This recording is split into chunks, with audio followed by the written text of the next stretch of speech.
తాకట్లో ఉన్న బంగారాన్ని విడిపించి ఆ రోజున మార్కెట్ ధర కట్టి మిగిలిన డబ్బును మీకు అందిస్తుంది కొమ్మూరి గోల్డ్.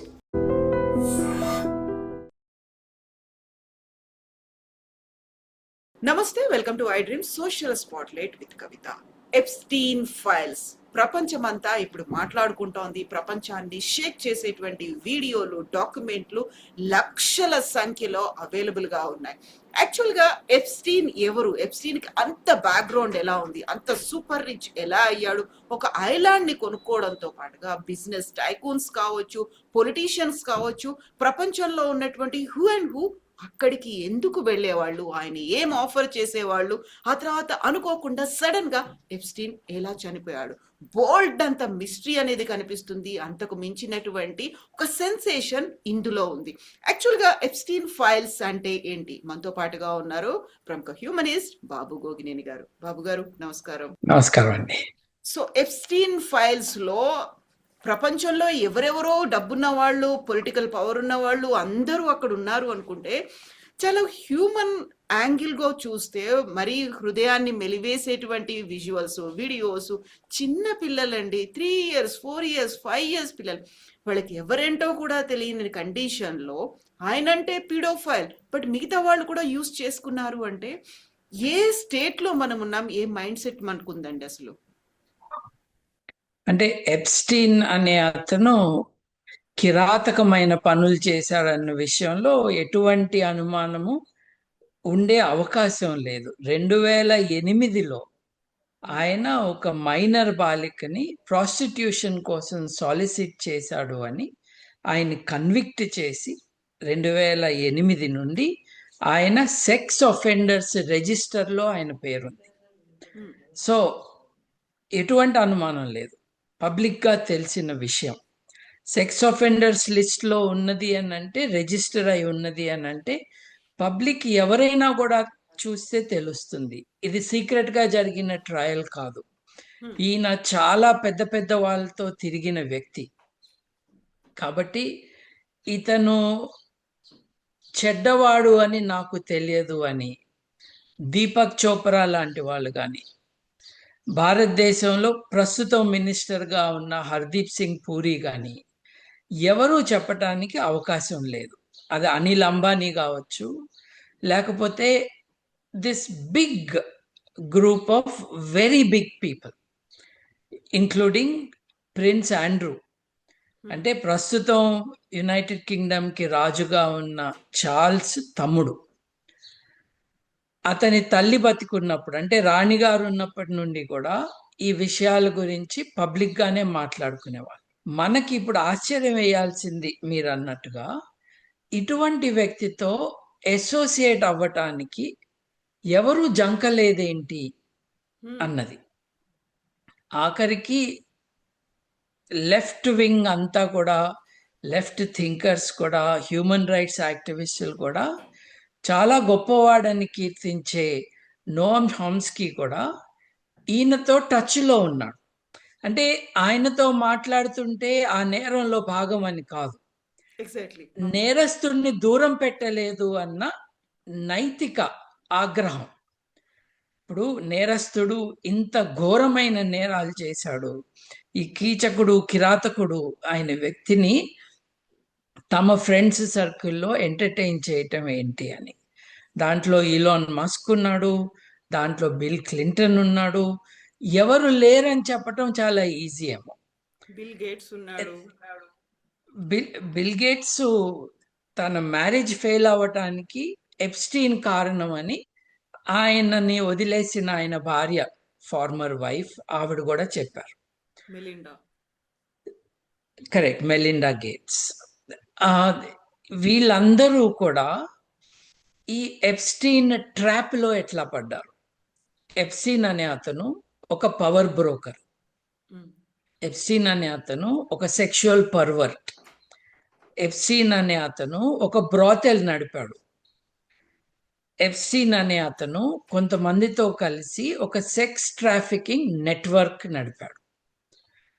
ఇవన్నీ కూడా అతను బిలియనేర్స్ యొక్క ఆస్తులని మేనేజ్ చేస్తూ, దాని నుండి కమిషన్లు పొందుతూ, వాళ్ళకి ఎక్కడ ఎలా ఇన్వెస్ట్ చేయాలో అడ్వైజులు ఇస్తూ ఈ పవర్ బ్రోకింగ్ కారణంగా ప్రతి దేశం నుండి కూడా ఫైనాన్షియల్ ఇన్ఫర్మేషన్ గ్యాదర్ చేసుకుని ఆ డెసిషన్స్, ఫైనాన్షియల్ డెసిషన్స్ వాటి మీద బేస్ చేసుకుని తన క్లయింట్స్కి లాభం, దాంట్లో తనకి కమిషన్లు, ఇట్లా అతను చనిపోయే నాటికి $600 మిలియన్ అతని ఆస్తి. దీనికి తోడ్పడింది ఒకప్పుడు అతని గర్ల్ ఫ్రెండ్ అయిన గిలెన్ మ్యాక్స్వెల్ అనే ఆవిడ. గిలెన్ మ్యాక్స్వెల్ తండ్రి చాలా ధనవంతుడు. యూకేలో Mirror group, Daily Mirror, Macmillan publishing house మనందరం వినే ఉంటాము. ఆ మ్యాక్మిల్లన్ పబ్లిషింగ్ హౌస్ని కొనుక్కున్నాడు. ఒకప్పుడు $2 బిలియన్ వర్త్ ఆయన ఆస్తులు. కాకపోతే ఫైనాన్షియల్ స్కాండల్లో ఇరుక్కుపోయి ఎన్నో మోసాలు చేస్తున్నాడు అని బయటకు వస్తున్న టైంలో తన ఓడ మీద నుంచి పడిపోయి చనిపోయాడు అన్న రిపోర్ట్స్ వచ్చినాయి. నిజంగా యాక్సిడెంటల్గా పడిపోయాడా, బట్టలు లేకుండా తేలుతూ ఉన్నాడు నీళ్ళల్లో అతని శవం, నిజంగా యాక్సిడెంటల్గా చనిపోయాడా, లేదు తను ఇజ్రాయెల్కి కేజీబీకి, ఇది చాలా ఇంట్రెస్టింగ్ కనెక్షన్. రష్యా యొక్క సీక్రెట్ ఏజెన్సీ కేజీబీ, ఇజ్రాయెల్ యొక్క సీక్రెట్ ఏజెన్సీ మొసాద్, ఈ రెండిటికి కూడా ఒక ఏజెంట్గా పనిచేశాడు ఇతను. వారికి చేయాల్సిన సర్వీసెస్లో ఇతను ఎక్కడో తప్పు చేశాడా, వాళ్ళని మోసం చేసిన కారణంగా వాళ్ళు ఇతన్ని చంపేశారా అన్నది ఒక స్ట్రాంగ్ సస్పిషన్ అన్నది ఇప్పటికి కూడా సర్క్యులేట్ అవుతూనే ఉంది. అలాగే ఎప్స్టీన్ ఫైల్స్ అని మీరు ఏదైతే అంటున్నారో అవి 60 లక్షల డాక్యుమెంట్లు, ఈమెయిల్స్, వాయిస్ మెసేజెస్, ఫోటోలు, వీడియోలు, వాటిల్లో కొద్ది కొద్దిగా రిలీజ్ అవుతూ ఉన్నాయి. ఇప్పటి వరకు ఒక 35 లక్షల డాక్యుమెంట్స్ రిలీజ్ అయినాయి. మిగతాయి అవుతావో లేదో తెలియనట్టుగా డిపార్ట్మెంట్ ఆఫ్ జస్టిస్ కొంచెం కన్ఫ్యూజింగ్గా స్టేట్మెంట్స్ ఇచ్చింది. రిలీజ్ అయిన డాక్యుమెంట్స్లో మనకి ఏం తెలుస్తుందంటే, డిగ్రీ కూడా చదవని ఈ జెఫ్రీ ఎప్స్టీన్ అనే అతను తన చుట్టూ ఎరవేసి వాళ్ళని సమ్మోహనపరిచి మంత్రముగ్ధులను చేసి సైన్స్ డిస్కషన్స్లో, మ్యాథమెటిక్స్ డిస్కషన్స్లో, వాటితో పాటు ఈ ఫైనాన్షియల్ మ్యాటర్స్లో తన చుట్టూ ఉన్న సెలబ్రిటీస్ అందరినీ, సినిమా యాక్టర్ల దగ్గర నుండి రైటర్స్ వరకు, సినిమా ప్రొడ్యూసర్స్ దగ్గర నుండి హీరోయిన్స్ వరకు అందరినీ తన చుట్టూ తిప్పుకున్నాడు. ఈ తిప్పుకున్న వాళ్ళందరూ నేరస్తులు అనటం అన్యాయం. ఎందుకంటే సోషలైట్గా, అంటే ఒక పార్టీ పెట్టడము, దాంట్లో మందు పోయటము, అందరూ మెచ్చుకునేటట్టుగా ఫుడ్ అరేంజ్ చేయటము, తన ప్రైవేటు ద్వీపంలో హాలిడే అరేంజ్ చేయటము, ఇవన్నీ చేసినప్పుడు అట్రాక్ట్ అయ్యి వెళ్ళే వాళ్ళు ఉంటారు. ముఖ్యంగా ఆయన పైన, ఆయనతో ఉన్న వారి పైన అనుమానము, కోపము ఎక్కడొస్తుందంటే ఆ అమెరికన్ వర్జిన్ ఐలాండ్స్. ఇంట్రెస్టింగ్గా ఎర్లీ 1900s అంటే ఒక 100 సంవత్సరాలకు పూర్వం డెన్మార్క్ నుండి అమెరికా కొనుక్కున్న ద్వీపాలు అవి. ఈరోజు నాకు గ్రీన్లాండ్ అమ్మమని డెన్మార్క్ని డిమాండ్ చేస్తున్నది కదా అమెరికా. సరిగ్గా 100 సంవత్సరాలు ప్లస్ సమ్ ఇయర్స్ ముందు డెన్మార్క్ నుండి అమెరికా ఏ ఐలాండ్స్ని అయితే కొన్నదో వాటిని ఇవాళ అమెరికన్ వర్జిన్ ఐలాండ్స్ అంటారు. వాటిల్లో ఒక ద్వీపాన్ని కొనుక్కున్నాడు ఇతను. కొనుక్కున్న తర్వాత అతను సెక్స్ ఒఫెండర్గా, అతని పేరు సెక్స్ ఒఫెండర్స్ రిజిస్ట్రీలోకి వచ్చిన తర్వాత అతనికి పక్కన ఉన్న ద్వీపాన్ని ఆ ఓనర్ అమ్మటానికి ఒప్పుకోకపోతే దుబాయ్లో ఎవరి ద్వారానో కొనిపించాడు. ఈ 2 ఐలాండ్స్ విలువనే ఒక $86 మిలియన్ ఉంటుంది. దాంట్లో ఒక సోఫిస్టికేటెడ్ బ్రాథల్ నడిపాడు. ఈ ఐలాండ్కి ఎవరు వెళ్ళారు? ఈలాన్ మస్క్ వెళ్ళాడా, లేదు కేవలం వెళ్ళటానికి ఉత్సాహం చూపించాడా? అతన్ని వేరే ఐలాండ్స్ ఓన్ చేసే వర్జిన్ ఎయిర్లైన్స్ ఏదైతే ఉందో, వర్జిన్ గ్రూప్ ఏదైతే ఉందో, వర్జిన్ మీడియా, రిచర్డ్ బ్రాన్సన్, యూకేలో ఒక గొప్ప ఆంటర్ప్రినర్గా ఆయన్ని కీర్తిస్తారు. తన ఐలాండ్కి ఎప్స్టీన్ని రమ్మంటూ వస్తూ వస్తూ నీ జనాన్ని కూడా తీసుకురా అన్నాడు. ఈలాన్ మస్క్ కూడా అటువంటి భాషనే వాడాడు. మీరందరూ అక్కడ ఉంటారా, ఆడవాళ్ళందరూ ఉంటారా, మీ బిగ్ బ్లాస్ట్ అని రకరకాల భాషల్లో ఓపెన్గా ఎక్స్ప్లిసిట్గా రాయకపోయినా అక్కడ ఆడవాళ్ళు ఉంటారా అన్న ఐడియా మట్టుకు ఎక్స్ప్రెస్ చేశారు క్వశ్చన్గా. వీళ్ళందరూ ఎందుకు వెళ్ళారు అన్నది మనం ఊహించవచ్చు, కానీ రుజువులు లేకుండా వీరెవరి ప్రతిష్టకి మనం భంగం కలిగించకూడదు. కానీ ఒక నోన్ సెక్స్ అఫెండర్ చుట్టూ వీళ్ళందరూ తిరిగారన్నది మాత్రం అన్యాయం. కాబట్టి వీళ్ళందరి పట్ల మనకు అనుమానాలు వస్తాయి. గిలెన్ మ్యాక్స్వెల్ తండ్రి ఎట్లయితే మొసాద్కి, కేజీబీకి ఏజెంట్గా ఉన్నాడన్నారో, అట్లాగే ఇతను జెఫ్రీ ఎప్స్టీన్ అనే అతను మొసాద్ తరపున, కేజీబీ తరపున పనిచేశాడు అన్న మాటలు మనం వింటూనే ఉంటాం. ఆ ప్రాసెస్లో భారతీయ దౌత్యవేత్తల్ని కూడా అతను బుట్టలో వేసుకున్నాడని, కొంతమంది బాలీవుడ్ స్టార్స్, ఐశ్వర్యరాయ్ లాంటి వాళ్ళని కూడా కలిశాడు అని. కలవటము నేరం చేయటం ఒకటి కాదండి. ఒక పార్టీ ఏర్పాటు చేస్తున్నాను రండి అంటే వెళ్ళిన వాళ్ళు చాలా మంది ఉన్నారు. నిజానికి మీరా నాయర్, సలాం బాంబే డైరెక్టర్, ఆవిడ కూడా తన సినిమా రిలీజ్ తర్వాత ఆఫ్టర్ పార్టీ ఉంటే ఆయన ఆర్గనైజ్ చేస్తే వెళ్ళింది ఆ సినిమాకి ఫండ్ రైజింగ్ కోసం.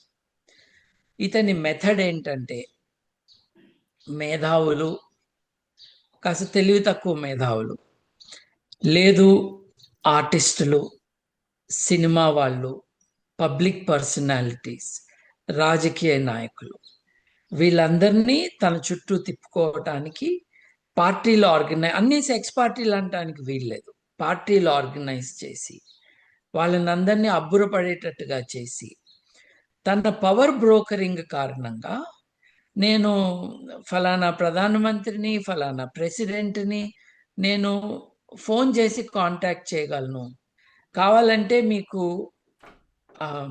యువరాజ్ అనకూడదు, డ్యూక్, ఈ చార్ల్స్ యొక్క తమ్ముణ్ణి కల్పించగలను, రాయల్టీతో లింక్స్ ఏర్పాటు చేయగలను అని చెప్పి అందరినీ మభ్యపెట్టడం ఒకటి చేశాడు.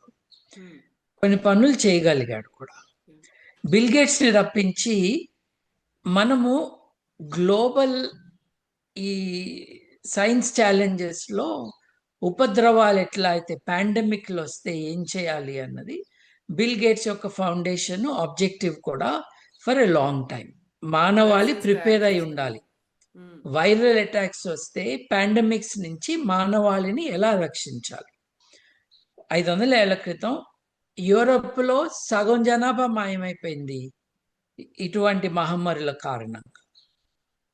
యూరప్లో ప్రతి కొన్ని వందల సంవత్సరాలకి ఓ పెద్ద మహమ్మారి రావటం, స్పానిష్ ఫ్లూ అన్నది ఒక 100 సంవత్సరాలకి పూర్వం రావటం, యూరప్ పాపులేషన్ అట్లా తుడిచిపెట్టుకుపోవటం, 10%, 20% మంది చనిపోవటం, ఇవన్నీ జరుగుతూ ఉన్నాయి. ఎయిడ్స్ కూడా అటువంటిదే. మనం రెడీగా ఉండాలి అని బిల్ గేట్స్ ఫౌండేషన్ ఎప్పటి నుంచో చెప్తూ ఉంది. ఆ ఫౌండేషన్తో నేను వర్క్ చేస్తాను. జేపీ మార్గన్ వంటి పెద్ద, జేపీ మార్గన్ అంటే భారతదేశపు ఇది జీడిపి ఎంత ఉందో దానికి 3 రెట్లు జేపీ మార్గన్ దగ్గర డిపాజిట్స్ ఉంటాయి. తను డీల్ చేస్తున్న క్యాష్ ఆ లెవెల్లో ఉంటుంది. జేపీ మార్గన్ నుంచి డబ్బులు తీసుకొస్తాను, మనం హెల్త్ కోసం ఒక యాక్టివిటీ, ఒక ఫౌండేషన్ సెటప్ చేయాలి అని బిల్ గేట్స్ని రప్పించాడు. 2009లోనే జైలు నుంచి బయటకు వచ్చిన వాడిని 2014 దాకా ఇట్లాంటి వాళ్ళు ఎంటర్టైన్ చేసి, ఇతను ఊరికే పేర్లు చెప్తున్నాడు కానీ విషయం ఏమీ లేదు, ఫలానా బ్యాంక్ అంటాడు, ఫలానా వాళ్ళు అంటాడు, కానీ ఇతను సాధిస్తున్నది ఏమీ లేదు అని రియలైజ్ అయ్యి దూరం పెట్టారు కొంతమంది. అట్లాంటి వాళ్ళలో బిల్ గేట్స్ కూడా ఒకడు. సో ఓవరాల్గా చూసుకుంటే ఒక దుర్మార్గుడు, నీచుడు, సెక్షువల్ పర్వర్ట్ ఒక ఆస్పెక్ట్. పవర్ బ్రోకరు, వివిధ దేశాలకి సీక్రెట్ ఏజెంట్గా వారి ఇంట్రెస్ట్ని ప్రమోట్ చేయటానికి డబ్బులు తీసుకుని పనిచేసే ఒక గూఢచారి టైప్ మనిషి, లేదు ఒక లాబీయిస్ట్. 3, ఒక బ్రాతల్ సెక్స్ ట్రాఫికింగ్ యాక్టివిటీని చేస్తున్న ఒక వ్యక్తి. 4, చాలా ధనవంతుల డబ్బు తను మేనేజ్ చేస్తూ వాళ్ళని తను గుప్పెట్లో పెట్టుకోవటం, ఆ యాక్టివిటీ ద్వారా తను బాగా సంపాదించడం. ఇలా చేస్తున్న క్రమంలోనే మనం అనిల్ అంబానీ పేరు కొన్ని వందల సార్లు వచ్చిందంట ఆ ఎప్స్టీన్ ఫైల్స్లో. ఇప్పుడు నేను చెప్పిన ఈ 35 లక్షల డాక్యుమెంట్స్లో కొన్ని వందల సార్లు, చాలా మంది పెద్దవాళ్ళ పేర్లు చాలా సార్లు వచ్చినాయి. బట్ ఇట్ మీన్స్ నథింగ్ అండి. ఒక చెడ్డవాడు నేమ్ డ్రాపింగ్లో రకరకాల పేర్లు వాడాడు కూడా.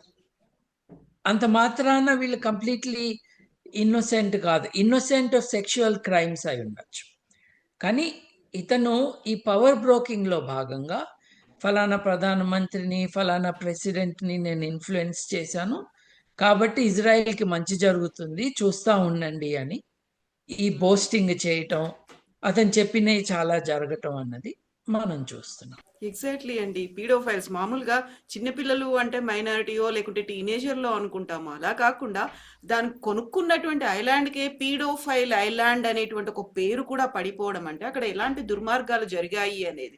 సో అంత వాటికి అలవాటు పడిపోయారా, అడిక్ట్ అయిపోయారా? ఇంతమంది కూడా రెగ్యులర్గా వెళ్ళేవాళ్ళు. చిన్నపిల్లలు ఉన్నారా అని కూడా అడిగి తెలుసుకొని మరి వెళ్ళడానికి ఇంట్రెస్ట్ చూపించారు అంటే కేవలం అక్కడ ఉన్నటువంటి జెఫ్రీ ఎప్స్టీన్ ఎవరైతే ఆర్గనైజ్ చేశారో ఆయన మీద మాత్రమే కాదు, వీళ్ళందరి మీద కూడా క్వశ్చన్ అనేది కనిపిస్తోంది. వాళ్ళని కూడా కల్ప్రిట్స్గా చేయాల్సిన అవసరం ఉంది. వందల మంది చిన్న పిల్లలు చనిపోయారు, వాళ్ళు అదృశ్యం అయిపోయారు, ఎక్కడికి వెళ్ళిపోయారో తెలియదు. చాలా మందికి ఇప్పటికీ ట్రమాటిక్గా వాళ్ళు ఉన్నారు, పెద్దవాళ్ళు అయినప్పటికీ కూడా అనేది ఉంది. వీటన్నిటికీ సంబంధించి బయటకు వస్తాయంటారా ఈ మిస్టరీస్ అన్ని? చూడాలండి. ఇప్పుడు తప్పకుండా చాలా బయటకు వచ్చినాయి. ఇప్పుడు అమెరికా ప్రస్తుత ప్రెసిడెంట్ ట్రంప్ చాలా కష్టపడ్డాడు ఈ డాక్యుమెంట్స్ బయటికి రాకుండా ఉండాలని. అసలు తను ఎలక్షన్ క్యాంపెయినింగ్లో ఎవరో కాపాడుతున్నారు ఎప్స్టీన్ చుట్టూ ఉన్న వాళ్ళని అని. ట్రంప్ అంతకుముందు ప్రెసిడెంట్గా ఉన్నప్పుడే జైల్లో ఉన్న ఎప్స్టీన్ను చాలామంది హత్య చేశారంటారు, ప్రభుత్వం అయితే అతను సూసైడ్ చేసుకున్నాడు అని చెప్తుంది. అది ఎలా జరిగింది? 2008లో మైనర్ బాలికలతో అతని మిస్బిహేవియరు, మైనర్లని ప్రాస్టిట్యూషన్లోకి దింపుతున్నాడు అన్న అభియోగాల పైన అతన్ని అరెస్ట్ చేసినప్పుడు నేరాన్ని ఒప్పుకున్నాడు. నేరం ఒప్పుకున్నప్పుడు చాలా ఆశ్చర్యకరం, అతను ప్లీ బార్గెయిన్ అంటారు అమెరికాలో. మీరు ప్రభుత్వానికి, ప్రాసిక్యూషన్కి నేను ఒప్పుకుంటాను, నాకు శిక్ష ఎంత తక్కువ వేస్తారు అని అడుగుతారు. ఎటువంటి శిక్ష వేస్తారు అని అడుగుతారు. ఎందుకంటే మీరు నేనేమి తప్పు చేయలేదు అని అంటే అది నిరూపించటానికి జ్యూరీని ఎస్టాబ్లిష్ చేయాలి, చాలా తతంగం ఉంటుంది, ఖర్చు అవుతుంది, విషయం తేలకుండా చాలా కాలం నడుస్తుంది.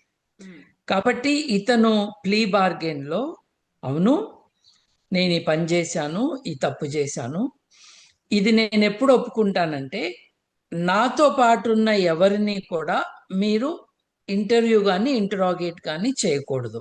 మొదటి ఇన్వాల్వ్ చేయకండి వాళ్ళని ఎవరిని ఇన్వెస్టిగేషన్లో.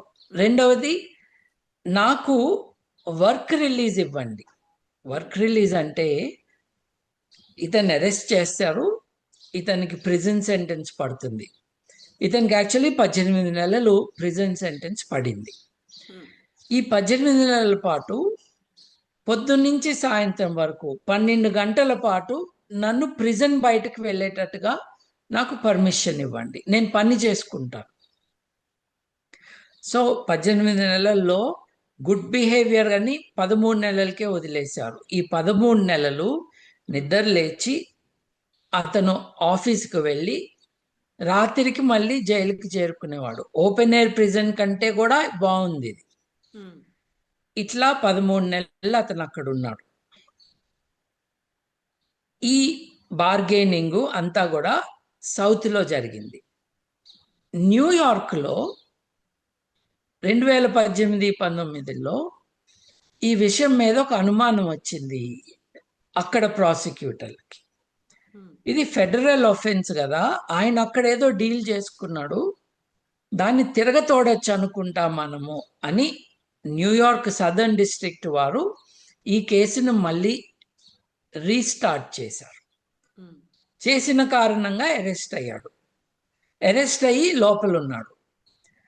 ఇది వర్క్ రిలీజ్ కాదు, అరెస్ట్ అయ్యి లోపలే ఉన్నాడు.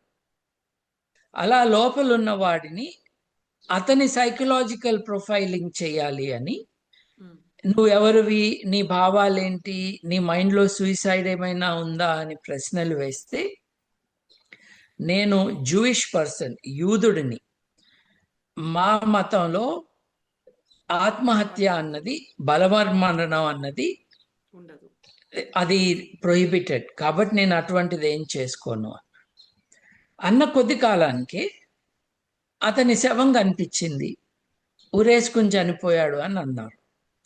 అతని తమ్ముడితో సహా ఎలా సాధ్యమో ఆ వీడియో ఫుటేజ్ చూపియండి అని అన్నారు. వీడియో ఫుటేజ్ ఎంతవరకు చూపించగలరు? అతను ఏ సెల్లో అయితే ఉన్నాడో ఆ సెల్లోకి ఎవరైనా వచ్చారా, సెల్ బయటకు ఎవరైనా వెళ్ళారా. ఇతని శవం కనిపించిన ఉదయం అప్పటికి 12 గంటల ముందు ఏం జరిగిందని వీడియో చూస్తూ ఉంటే, అర్ధరాత్రికి ముందు ఒక 2 నిమిషాలు 3 నిమిషాలు ఫుటేజ్ లేదు. ఫుటేజ్ ఎందుకు లేదు అని అంటే, ప్రిజన్లో ప్రతిరోజు అర్ధరాత్రి ఒక కెమెరా ఆఫ్ అయ్యి ఇంకో కెమెరా ఆన్ అవుతుంది. కాబట్టి ఒక 3 నిమిషాలు 4 నిమిషాలు వాట్ ఎవర్ దట్ ఈస్ అక్కడ బ్లాంక్గా ఉంది అని ప్రిజన్ అథారిటీస్ చెప్పారు. అలా అయితే అంతకు ముందు రోజు కానీ తర్వాత రోజు కానీ అట్లా అయిందా అని అడిగితే సమాధానం లేదు. సో అనుమానాస్పద పరిస్థితుల్లోనే ఇతను చనిపోయాడు అన్నది మోస్ట్ పీపుల్స్ కన్క్లూషన్. అప్పుడు అధ్యక్షుడు ఎవరు? ఈయన. ఈ విషయాలు బయటికి రాకుండా చేశారు. ఈ విషయాలు బయటకు వస్తే ఎవరెవరి పేర్లు బయటకు వస్తాయో తెలియదు కాబట్టి భయపడి ఇన్ఫ్లుయెన్స్ ఉన్నవారు ఇతన్ని లేపేయించారు ప్రిజన్లో అన్నది ఒక conclusion, but not founded by evidence. It's a suspicion. ఈ సర్కమ్స్టాన్సెస్లో అలా అయి ఉండొచ్చు అని అనుకోవటం. ఈ ప్రాసెస్లో డాక్యుమెంట్స్ ఏవి కూడా బయటికి రాకూడదు అని కోర్టు చెప్పింది. ఎందుకు? ఈ డాక్యుమెంట్స్లో విక్టిమ్స్ పేర్లు ఉన్నాయి. ఇప్పుడు మన దేశంలో నిర్భయ అంటాం, నిజంగా అమ్మాయి పేరు నిర్భయ కాదు, కానీ విక్టిమ్ యొక్క పేరు చెప్పకూడదు. అట్లీస్ట్ బతికి ఉన్న విక్టిమ్ పేరు చెప్పకూడదు. ఆ విక్టిమ్ యొక్క సమ్మతి కానీ ఆ విక్టిమ్ ఆన్ దేర్ ఓన్ వచ్చి చెప్పటం వేరు. ఈ లా ఎన్ఫోర్స్మెంట్ కానీ జర్నలిస్టులు కానీ ఎవరు పేర్లు చెప్పకూడదు. సో ఈ డాక్యుమెంట్స్లో విక్టిమ్స్ పేర్లు ఉన్నాయి, చెప్పొద్దు అని కోర్టు చెప్పింది. ఇది జరుగుతున్న క్రమంలో గ్విఫ్రే, GUIFFRE అనే ఒక ఆవిడ, ఆస్ట్రేలియన్ లేడీ, పాపము చిన్నపిల్లగా ట్రంప్ యొక్క మారాలాగో రిసార్ట్లో పనిచేస్తున్న అమ్మాయిని ట్రంప్ మిత్రుడైన, అప్పటి ట్రంప్ మిత్రుడైన జెఫ్రీ ఎప్స్టైన్ నా దగ్గర పనిచేయటానికి తీసుకెళ్తాను అని ఆవిడని తన పనిలో పెట్టుకున్నాడు. తను బ్రిటన్ రాణిగారి కొడుకు ఆండ్రూని ఈవిడకి పరిచయం చేశాడు. ఈ అమ్మాయితో అతను ఆండ్రూకి ఫోటోలు ఉన్నాయి. అవును. ఈ అమ్మాయి కొద్ది కాలం అయినాక తన కథ బయట పెట్టింది. తన గోడు వెళ్ళబుచ్చుకుంది.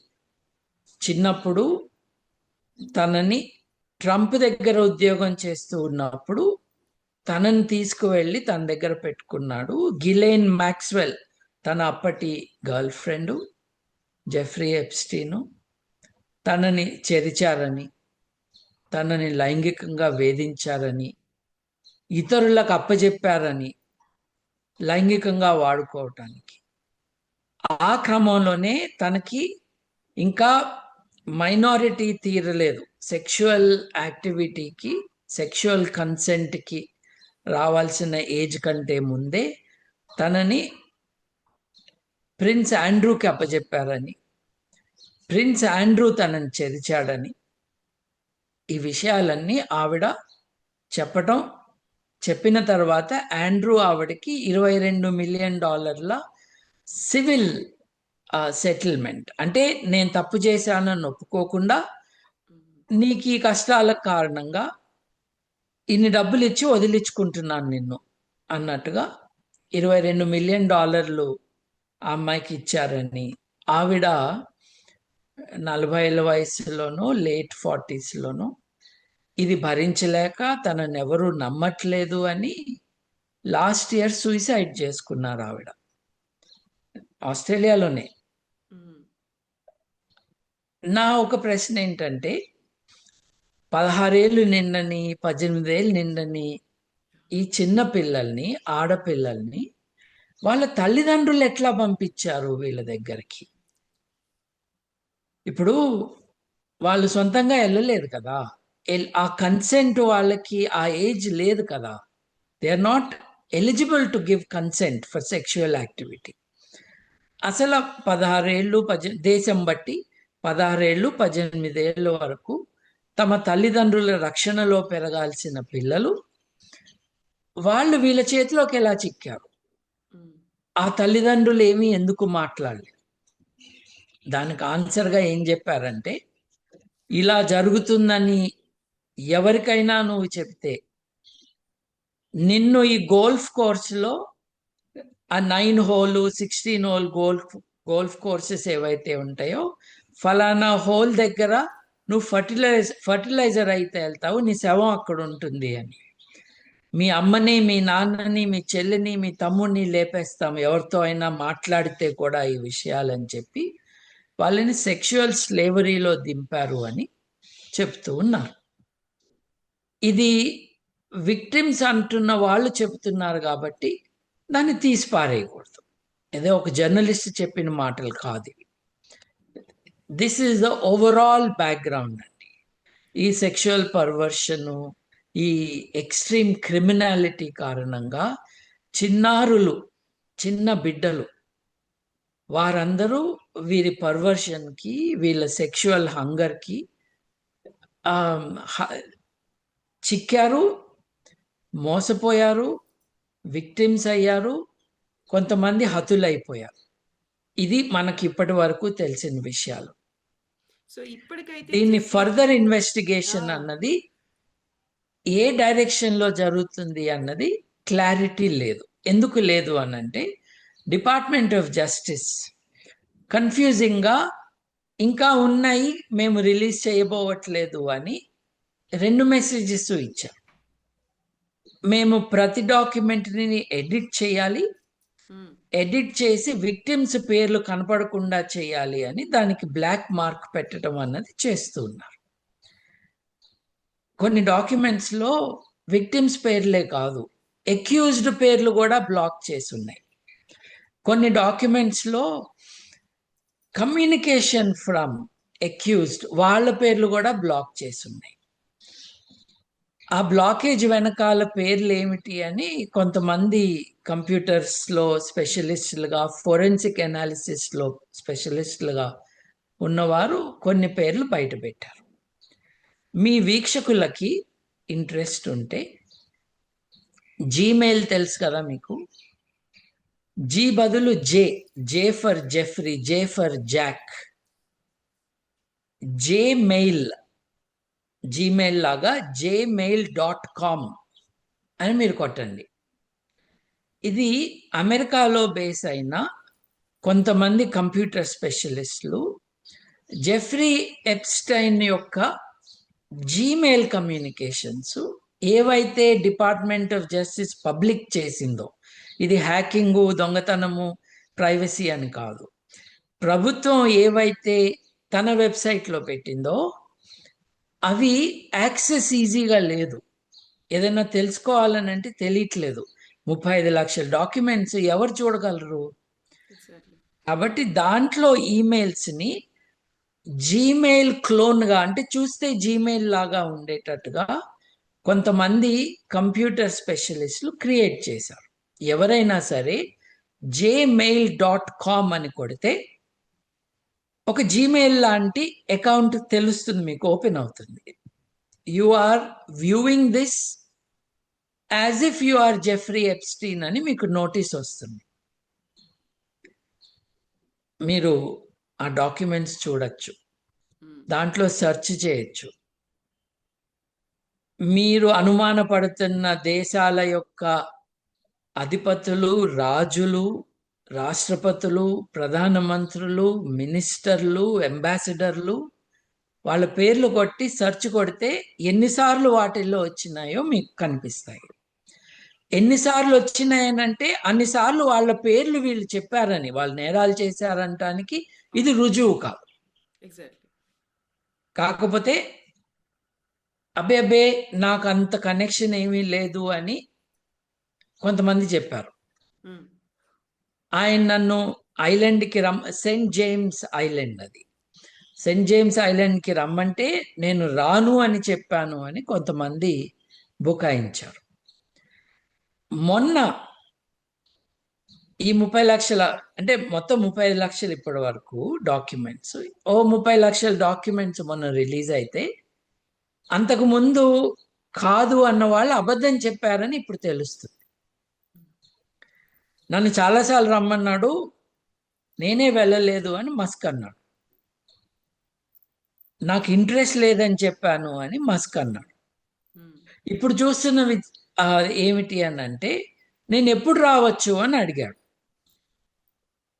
ఈయన అడిగాడు నేను ఎప్పుడు రావాలి, కానీ వెళ్ళలేదు అనుకుంటా. ఎప్పుడు రావాలి అన్న మాత్రమే అడిగాడు. అంటే అబద్ధం మటుకు చెప్పాడని తెలుస్తుంది మనకి. దీపక్ చోప్రా లాంటి వాడు ఇతనితో కనెక్ట్లో ఉన్నాడు. ఆధ్యాత్మికత, భారతీయ జ్ఞాన సంపద, వీటన్నిటి గురించి మాట్లాడుతూ అమెరికాలో వీరమాచినేని రోల్ ప్లే చేస్తూ అందరినీ బుట్టలో వేసుకుని అందరినీ తప్పుదారి పట్టిస్తున్నవాడు ఈ ఇమేజ్లో దొరికాడు. ఇట్లా మనం చాలా మందిని ఈ ఈమెయిల్స్ ద్వారా పట్టుకోవచ్చు, దొరుకుతారు. ఎందుకంటే పేర్లు ఉన్నాయి. కాకపోతే ఎవరినైనా అక్యూజ్ చేసే ముందు ఆ ఈమెయిల్లో వాళ్ళు ఏమంటున్నారో కూడా చూడాలి. కేవలం పేరుంటేనే జంప్ చేయకూడదు. ఇంకోటి, కొంతమంది కుతంత్రంగా, దురుద్దేశపూర్వకంగా నువ్వు మా నేతల పేర్లు ఉన్నాయని చెప్పావు కాబట్టి రాహుల్ గాంధీ పేరు కూడా ఉంది అని చెప్పారు. అది అబద్ధం. రాహుల్ గాంధీ పేరు లేదు, కానీ ఉన్నది అని మాధ్యమాలను మిస్యూజ్ చేసుకుంటూ అబద్ధాలు చెప్పే బ్యాచ్ మనకు ఉన్నది. వాళ్ళు ఆ పనులు చేస్తున్నారు. అంబానీ పేరుంది. అంబానీకి రాజకీయంగా సపోర్ట్ చేసే వాళ్ళ పేర్లు ఉన్నాయి. ఇంట్రెస్ట్ ఉన్న వాళ్ళు వెతుక్కోవచ్చు. gmail.com సెర్చ్ చేస్తే దొరుకుతాయి.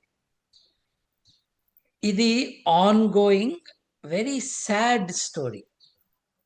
ప్రపంచవ్యాప్తంగా గొప్పవాళ్ళు అనుకుని నాయకులు అన్న వాళ్ళు నైతిక విచక్షణ కోల్పోయి శిక్ష పడి, శిక్ష అనుభవించి బయటకు వచ్చిన అత్యంత దారుణమైన నేరాలు చేసి దొరికిపోయిన వ్యక్తితో సంబంధం ఉంచుకోవటం.